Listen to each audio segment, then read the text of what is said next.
अस्सलाम वालेकुम guys, welcome back to my YouTube channel. आज हम बात करने जा रहे हैं ड्रामा सिर्फ फांसी की नेक्स्ट आने वाली एपिसोड में। अब बहुत ही ज़्यादा इंटरेस्टिंग सीन पैदा हो चुका है क्योंकि अनीका ने अपनी मोहब्बत का इजहार कर दिया और उससे सब्र नहीं होता। मुकम्मल डिटेल के साथ रिव्यू आप लोगों से शेयर करेंगे। जल्दी से हमारे चैनल को सब्सक्राइब कर दें और साथ में लगे बेल आइकन बटन को लास्ट में प्रेस कर दें ताकि नई से नई आने वाली वीडियो की नोटिफिकेशन आप लोगों को आसानी के साथ मिल सके। अनीका ने मुतहर के साथ अपनी मोहब्बत का इजहार कर दिया और उसने उमैर को साफ इनकार कर दिया क्योंकि उमैर के साथ वो शादी करना ही नहीं चाहती और ना ही अब उसके साथ रहना चाहती है। दिन ब दिन मुतहर की तरक्की देखकर अनीका के तन मन में आग जलती जा रही है और उससे सब्र नहीं होता और उसके जो जहन में ख्यालात आ रहे होते हैं वो चाहती है कि आज ही मैं मुतहर के साथ शादी कर लूँ क्योंकि मुतहर को कंपनी की तरफ से बहुत ही बड़ी गाड़ी मिलती है। तो मुतहर इस चीज़ से बहुत ज़्यादा खुश होता है और ऑफिस से जल्दी छुट्टी करता है, फ़ौरन आता है और गाड़ी में बैठ कर सोच रहा होता है कि आज इस गाड़ी में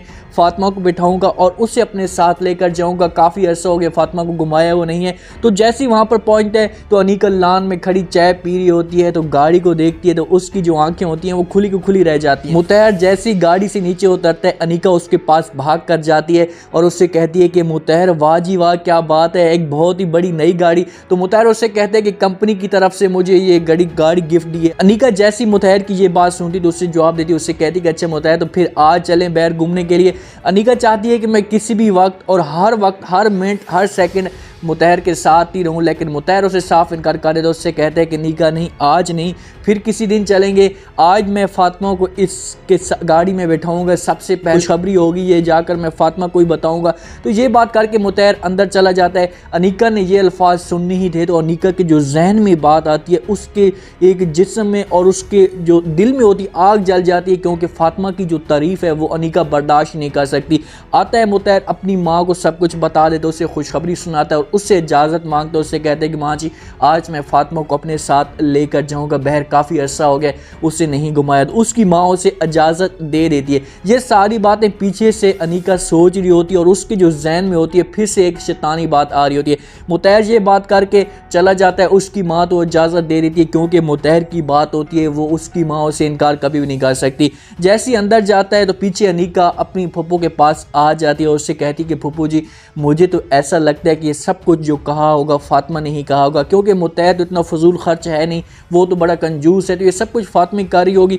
और मुझे ऐसा लग रहा है कि इस घर में जो है वैल्यू आपकी बिल्कुल भी नहीं है, वो सारी जो वैल्यू मुतहर और फातिमा को देना चाहता है। आपको सिर्फ और सिर्फ ऐसा समझोगे काम वाली समझा हुआ है, आपसे काम करवाता है और फातिमा को बाहर लेकर घुमवाता है। फातिमा उसके साथ चलती फिरती है हर जगह पर, उसके कपड़े, लैंडलॉर्ड, हर चीज़ उसकी अलहदा होती है। और मैं चाहती हूँ कि आप यहाँ पर किसी भी सूरत में फातिमा को साथ ना जाने दें। सैमा बेगम ये बात सुनती तो उससे कहती है कि अनीका अब कुछ भी नहीं हो सकता क्योंकि अब तो मैंने उसे हाँ कर दे दिया, उसे इजाज़त दे दी, तो अब मैं उसे जाकर मना करूँगी तो बहुत ही बुरा होगा। तो अनीका उससे कहती है कि आपको परेशान होने की कोई भी ज़रूरत नहीं, आपकी भतीजी इतनी शैतान है, इतनी तेज़ है कि सारे मामलात ठीक कर सकती है। तो वहाँ पर उसे बीमारी का बहाना बनाती है कि तुम बीमारी का नाटक करोगी तो इस तरीके से फातिमा को तो अपने अंदर कंट्रोल करने की कोशिश करोगी तो फातिमा बिल्कुल भी नहीं जाएगी। अंदर जी फातिमा को जाकर खुशखबरी सुनाता है, उसे सब कुछ बताता है। मुतहर से कहते हैं कि आज तुम तैयार हो जाओ, आज मैं तुम्हें बहुत ही ज़्यादा अच्छी जगह कर घुमाने के लेकर जाऊंगा। फातिमा उससे कहती है कि ठीक है मैं तैयार होती हूँ। फातिमा जैसे ही तैयार होकर उसके सामने आती है, नकाब होता है और फिर सर के ऊपर दुपट्टा होता है। तो मुतहर उसे देखते हैं तो उसे बहुत ज़्यादा गुस्सा आ जाता है क्योंकि मुतहर से ये सब कुछ बर्दाश्त नहीं होता। मुतहर चाहता है कि अब मुझे ऐसी लड़की चाहिए जो मेरे एक सोच के मुताबिक चले, ऑफिस में जैसे लड़कियाँ और होती इसी हिसाब से चले।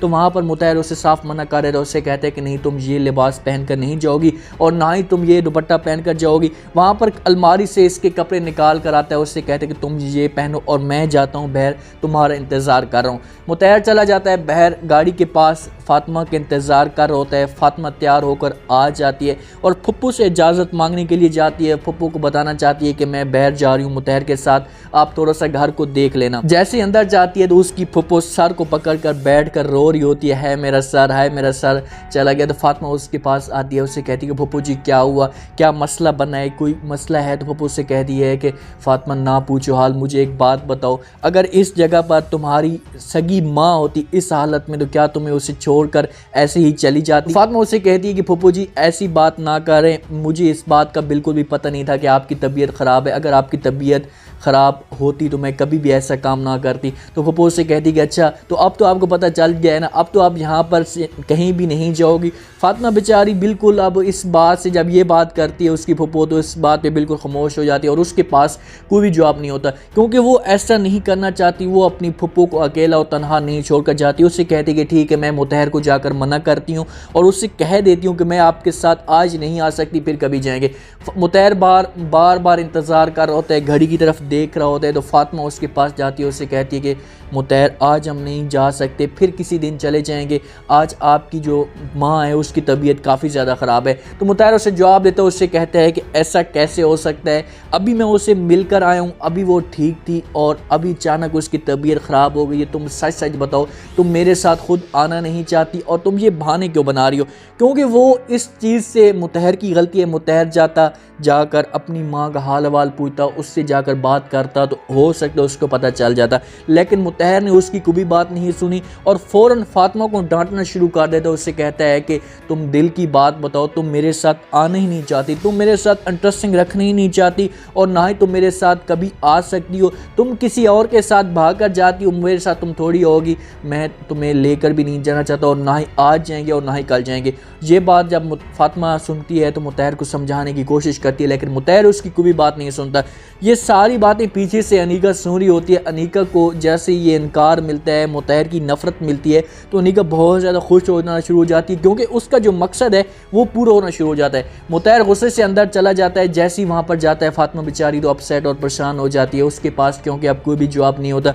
जैसे अंदर जाता है अनीका उसके सामने खड़ी हो जाती है और उसके ऊपर और ज़्यादा तीली लगाना शुरू कर देती है। उससे कहती है कि मुतहर, मुझे तो ऐसा लगता है कि फातिमा आपके साथ इंटरेस्टिंग रखती नहीं है, मुझे ऐसा लगता है कि फातिमा आपके साथ मोहब्बत करती नहीं है और ना ही उसके साथ मोहब्बत तुम करते हो। मुझे तो आपकी आंखों में सिर्फ और सिर्फ अनीका नज़र आती है, सिर्फ और सिर्फ अनीका ही दिखाई देती है। तुम अब भी मुझसे मोहब्बत करते हो? तो मुतहर ये बात सुनते हैं। मुतहर की आंखों में ऐसा ऐसा जो होती है अनीका के लिए इंटरेस्टिंग बनना शुरू हो चुकी है, उसके लिए ऐसा ऐसा जो होती है अपनी एक नरमी आना शुरू हो चुकी है। अनीका और उसके ऊपर थोड़ी सी अपनी दिल लगी कर देती है। उससे कहती है कि मुतहर, मैं एक बात आपको बता दूं, कभी भी जो मर्द होता है वो अपनी पहली मोहब्बत को नहीं भूल सकता। आप मेरे साथ पहले मोहब्बत करते थे तो लाजमी बात है अब भी आपके साथ आप मुझसे मोहब्बत करते होंगे, तो आप मुझे कैसे भूल सकते हैं? मुतहर उसको वहाँ पर कोई भी जवाब नहीं देता और गुस्से से अपने कमरे में चला जाता है। लेकिन अनीका यहाँ पर बहुत ज़्यादा खुश हो जाती है। अनीका को एक तो फातिमा के इनकार वाला मकसद पूरा मिल चुका होता है। अब मुतहर के दिल में ऐसा ऐसा फातिमा के लिए जो होती है नफ़रत बढ़ना शुरू हो चुकी होती है। वो चाहता है कि किसी भी सूरत में अब फातिमा मुझसे दूर हो जाए। उमैर और फातिमा का फिर से एक साथ कांटेक्ट होगा। अनीका अब जाकर अपनी फुप्पो के साथ इजहार ख्याल कर देगी। उससे कहेगी कि फुप्पो, अगर मैं तुम्हारी बहू होती तो कभी भी मैं तुम्हें इस तरह की तकलीफ़ ना आने देती, कभी भी मैं तुम्हें इस तरह अकेला और तनहा ना छोड़ती।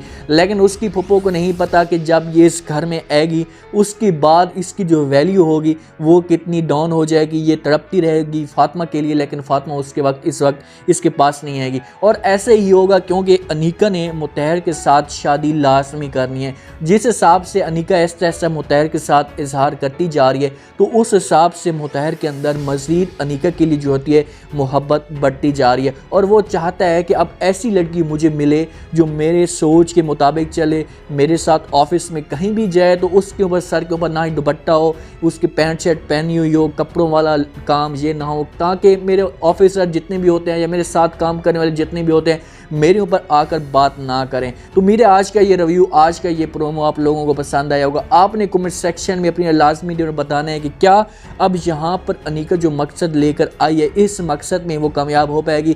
क्या इसके बाद उसकी फुप्पो की वैल्यू अनीका इज्जत कर पाएगी? कमेंट सेक्शन में अपनी लाजमी चैनल को लाइक सब्सक्राइब लाजमी कर दें।